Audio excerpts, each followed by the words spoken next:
Salam sejahtera pemirsa, berjumpa lagi bersama saya dalam pembahasan buku Bugar Selamanya. Buku ini menyuguhkan kepada kita bahwa perubahan pola hidup yang akan menambah umur dalam kehidupan kita dan menambah semangat di tahun-tahun kehidupan kita. Dan juga akan memberikan kita kekuatan harian untuk merangkul kebugaran fisik, mental, dan spiritual. Dan juga akan memotivasi kita, menginspirasi kita, dan mendorong kita supaya hari demi hari kita boleh lebih dekat kepada Kristus. Menyerahkan akan setiap beban pergumulan kita di bawah kaki salibnya, dan dia akan meringankan segala jalan-jalan kehidupan kita. Pada saat ini kembali lagi saya mengundangkan seluruh anggota keluarga dan saudara-saudara semua. Kita dapat berkumpul bersama-sama, kita akan mempelajari nasihat firman Tuhan pada saat ini, dan biarlah rencana-rencana indah Tuhan itu akan menjadi bagian masing-masing kita. Kita akan masuk ke dalam judulnya, Rencana Latihan Ahli Terapi Fisik Hebat. Ayatnya terdapat di dalam Ibrani 12 ayat 12 dan 13. Sebab itu kuatkanlah tangan yang lemah dan lutut yang goyah, dan luruskanlah jalan bagi kakimu, sehingga yang pincang jangan terpelecok tetapi menjadi sembuh. Beberapa tahun lalu punggung saya sakit, saya tidak bisa berdiri, duduk atau berbaring miring selama lebih dari beberapa detik tanpa rasa sakit yang hebat. Satu-satunya posisi yang nyaman adalah telentang mengambang di atas narkotika. Dokter di klinik nyeri menyuntikkan kortison ke tulang belakang saya. Kiropraktor memperbaiki tulang belakang saya. Para tua-tua mengurapi saya, tidak ada efek nyata yang terlihat. Ya, jadi di sini ada seorang pria bagaimana dia mendapatkan dirinya, dia merasakan sakit yang sangat hebat di punggungnya dan dia tidak bisa berdiri, duduk atau berbaring. Hanya beberapa detik saja rasa sakit itu sudah sangat hebat yang dia rasakan di tubuhnya. Jadi satu-satunya posisi yang nyaman adalah telentang. Kemudian dia ini merasakan takut, dia takut tidak akan pernah berdiri atau bahkan duduk lagi. Ya, saat istri saya membawa saya ke ruang dokter, dia membawakan palet busa untuk saya. Saya berbaring di lantai ruangan tunggu seperti pria di kolam Bethesda, menunggu malaikat untuk menggetarkan air. Ya, jadi pada saat istrinya ini yang mengantarkan dia ke rumah sakit, istrinya ini membawakan palet busa supaya dia bisa berbaring. Dan disitulah pada saat dia berbaring di ruang tunggu di rumah sakit, di situ dia membayangkan bahwa dirinya ini seperti pria yang ada di kolam Bethesda, menunggu malaikat untuk menggentarkan air itu. Ya, jadi dia menguatkan akan dirinya ya, supaya dia tidak terlarut di dalam kesakitannya. Ya, akhirnya setelah 6 minggu saya pergi ke dokter bedah saraf. Dia berkata, berdiri di atas kaki kirimu dan bangkitlah. Otak saya berkata, saya akan melakukannya. Tetapi tubuh tidak merespon. Aku manusia celaka, siapakah yang akan melepaskan aku dari tubuh maut ini? Di dalam Roma 7 ayat 24. Dokter bedah berkata, jika Anda bersedia saya akan mengoperasinya besok. Saya bersedia, kata saya. Operasi ini membuat saya takut, tetapi itu tidaklah lebih buruk daripada keadaan saya yang sekarang. Saat saya terbangun, nyeri saraf seketika sudah hilang. Keesokan paginya saya duduk untuk sarapan. Ya, lalu perlahan berjalan melewati aula rumah sakit memuji Tuhan. Tetapi saya tidak berlari dan melompat. Itu membutuhkan waktu. Beberapa bulan pertama melatih otot mati rasa, menunggu saraf pulih. Jadi pada saat pria ini menjalankan operasi, dia merasakan ketakutan. Ya, tapi inilah yang harus dia jalani. Dan pada akhirnya pada saat dia terbangun, ya sudah selesai operasi, nyeri saraf seketika sudah hilang. Kemudian dia bisa duduk untuk sarapan, lalu dia bisa perlahan-lahan berjalan melewati aula rumah sakit. Dan disitulah bagaimana dia memuji nama Tuhan. Oleh karena Tuhan begitu ya luar biasa di dalam kehidupannya, memberikan dia kesempatan lagi untuk dia mau merubah akan kehidupannya. Dalam kehidupan rohani kita tidaklah cukup hanya tunduk pada pisau ahli bedah yang hebat. Kita juga membutuhkan bimbingan dari ahli terapi fisik yang agung, yaitu Tuhan. Dia memberi kita latihan yang menguatkan kita.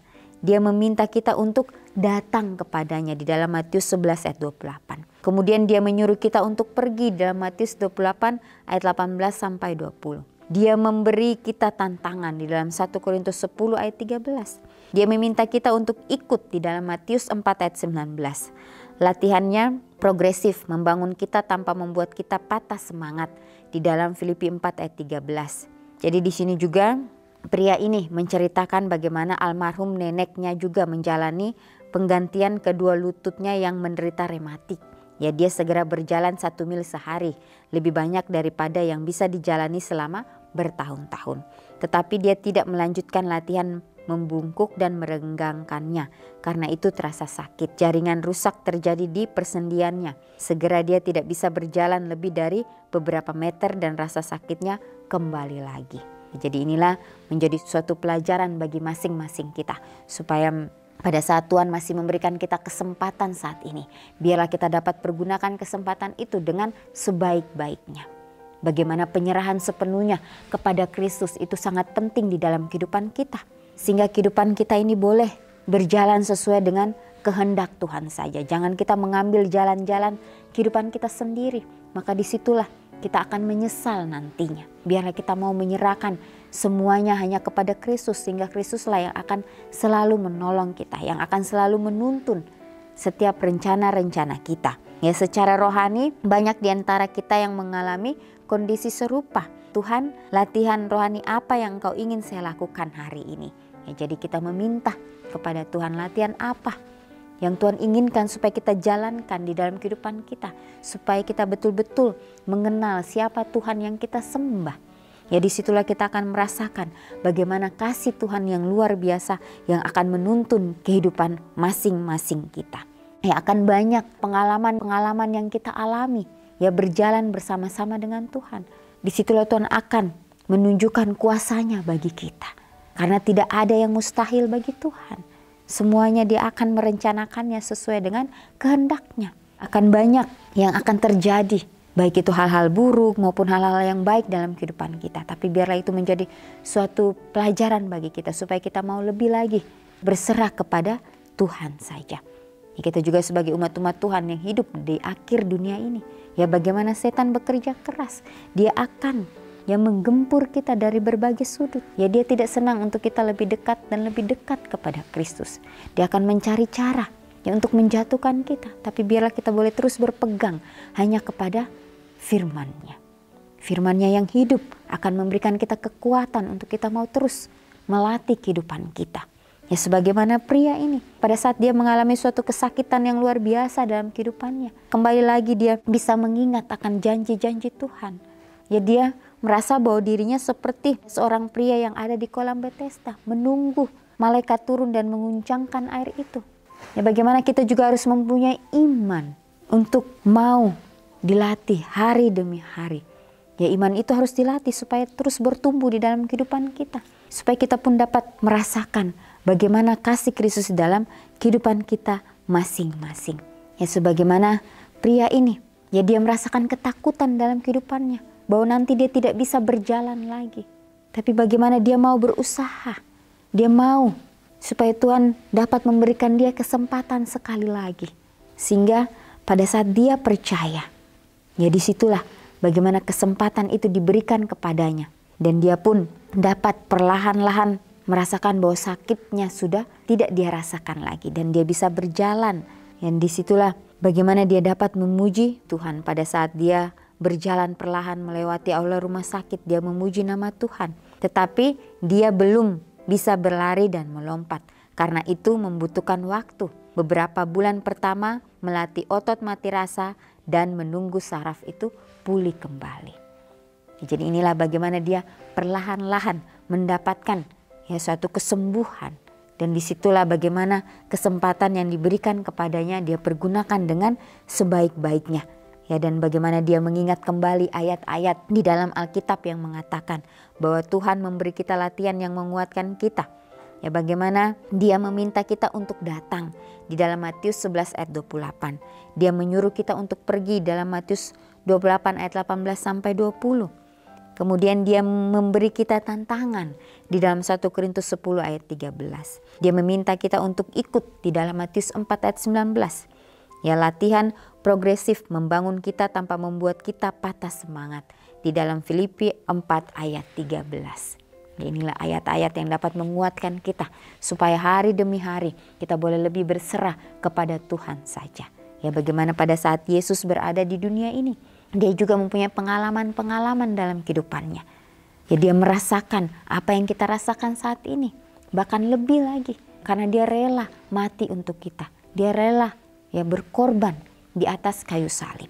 Dia merasakan kesakitan yang luar biasa dalam kehidupannya. Tetapi semuanya itu dia bisa lewati karena begitu besar kasih yang dia berikan kepada kita umat manusia yang berdosa ini. Ya, sehingga dia sanggup melewati itu semua. Pada saat dia di detik-detik kematiannya dia mengatakan, "Bapa, ampunilah mereka karena mereka tidak tahu apa yang mereka perbuat." Ya, disitulah akhirnya Yesus mengembuskan nafasnya yang terakhir. Dan dia dikuburkan, dan pada hari yang ketiga bagaimana dia bangkit. Seperti yang dia sudah katakan sebelumnya. Dia adalah kebangkitan dan hidup. Dia bangkit dan disitulah bagaimana murid-murid kembali lagi dikumpulkan. Menerima akan kuasa Roh Kudus itu. Ya, sehingga mereka dipenuhi oleh Roh itu dan mereka dapat menyampaikan akan kabar keselamatan itu kepada setiap orang. Ya, walaupun penganiayaan mereka dapati, tapi mereka tetap bertahan bahwa inilah yang harus mereka lakukan. Karena mereka sudah mengerti akan misi Yesus. Mereka sudah mendapatkan kuasa itu dalam kehidupan mereka. Inilah menjadi suatu tantangan bagi masing-masing kita. Biarlah kita juga mau meminta kepada Tuhan. Tuhan, latihan rohani apa yang Kau ingin saya lakukan hari ini. Sehingga kita juga dapat merasakan bagaimana Tuhan akan memimpin kita, menuntun kita di jalan-jalan kebenarannya. Inilah menjadi suatu nasihat bagi kita. Biarlah dimanapun kita berada, kita boleh menjadi pembawa-pembawa damai. Kita boleh menjadi terang itu untuk menyampaikan akan kabar keselamatan. Walaupun mungkin bukan dengan kata-kata kita, tapi dengan tindakan kita, dengan sikap kita. Maka orang-orang akan melihat itu dan mereka pun akan mengenal siapa Tuhan yang kita sembah. Ini yang menjadi renungan untuk kita. Biarlah kita mau terus berserah hanya kepada Tuhan saja. Kita akan berjumpa lagi di kesempatan yang berikutnya dan Tuhan memberkati.